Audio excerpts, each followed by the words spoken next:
Chapter 2. Conference. Very few of my protégés ever realized the critical purpose built into the different iterations of the grand design. Those who do, like Krynos and I, come to cherish that moment when it is time to start afresh, wherein 10 of the most refined and advanced beings convene and embark on the journey together. The participants come from each of the 5 dimensions of reality, matched and paired, refined and readied for that one pulse beat of existence in the great cycle when it is time to begin again.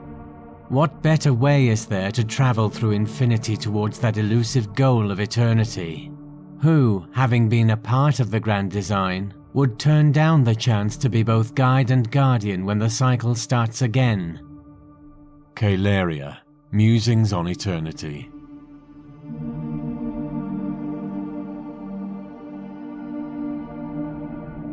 Elora watched the gathered major deities selecting vast swathes of the planet. Their constraints and mission would be slightly different from the minor deities. She frowned when she saw Herschel selecting a vast tract of land in a southern continent. A shiver of unease ran through her system. She was distracted when she heard the chimes and she felt the thrill of accomplishment. It was time for the inception of the grand design. She swept her hand downward and then stepped through the black portal that appeared before her. She was transported instantly to a forest meadow, and sweet birdsong punctuated the crisp air. She only saw one other individual. "This is very pleasant, Alanis."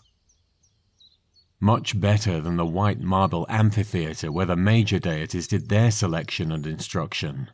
She tried to shrug off thoughts of the other participants and focus on the here and now. "Did you create it yourself?" "Yes." Alanis preened at the praise. She had worked on the forest glade for some time to make it perfect for this meeting of deities. She walked over to the circle of boulders and sat on one of them. Elora sat on another, and as the others arrived, they each chose a boulder, until 10 deities were sitting in one large circle. They leaned forward, heads bowed, when Krynos and Caleria stepped out of nothing and into the center of the circle. "Today we begin the grand design," Caleria said. "Each of you will impact the lives of the people within a specific region. Give edicts to your charges and guide them. Follow up on the promises you make. You may have as large or as small a link with your people as you wish. The only thing you cannot do is eliminate their free will." Krynos cautioned them. "While each of you will work to impact your chosen realm of influence, other deities from alternate cycles will be working on their own designs. Take care that you do not interfere with their subjects." Krynos and Caleria taught them all they would need to know to participate in the grand design.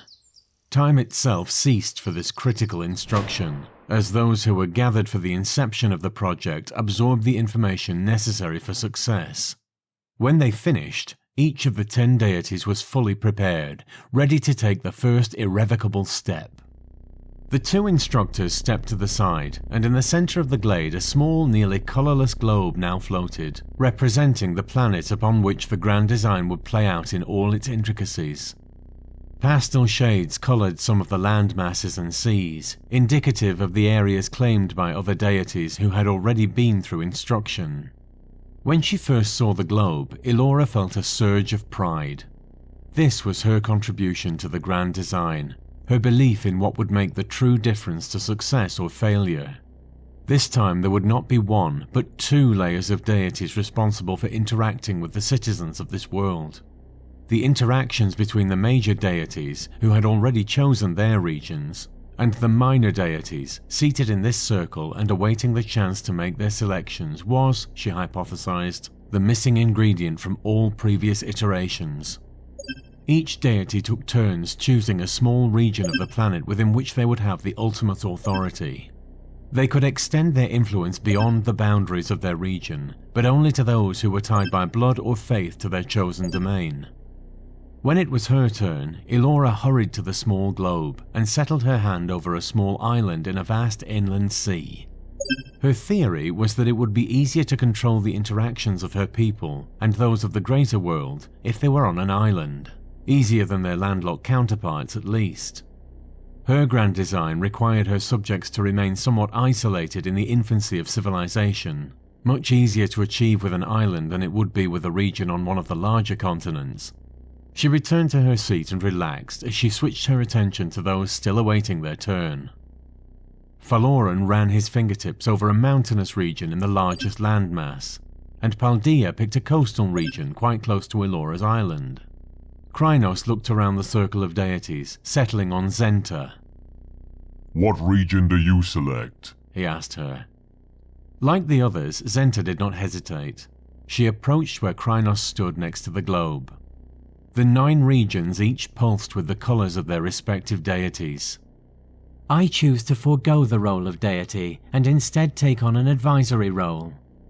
With a flick of one wrist, she caused the globe to rotate around its invisible axis. She settled her hand over a small region on the west coast of a large northern continent. Here, I will help shape events to promote my goals and those of the grand design by interacting with those who venture into my region. I know my direct influence will be held in abeyance for thousands of years, but this part of the globe will, in time, bring together a concentration of people from other parts of the grand design. I feel constrained to impact events rather than individuals. Elora felt a surge of excitement. She glanced over at Alanis, and they both got to their feet so they could approach where Zenta stood. Elora extended one hand to Zenta and one to Alanis, and waited while they completed the circle. I knew, Alanis said, the instant you touched the globe, that my citizens and those of Elora would both come to this region, and that together our threefold influence will be an integral part of the grand design. Elora felt the solemn weight of responsibility as she looked from Alanis to Zenta, then towards Krynos and Caleria. There will be a nexus in this region, tying together our diverse religions and bringing the purpose of the grand design to fruition. Once the 3 returned to their respective boulders, Krynos touched the globe. The different regions stopped pulsing and began to glow fiercely with the colors of the respective deities, as the planet itself imprinted their ownership on those regions. Caleria intoned, "Let it be so recorded. The selection of regions for the grand design have been made.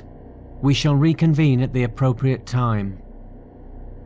The colors on the globe began to fade, along with the glade, the deities, and the circle of boulders. Each participant began the critical preliminary work for their grand design.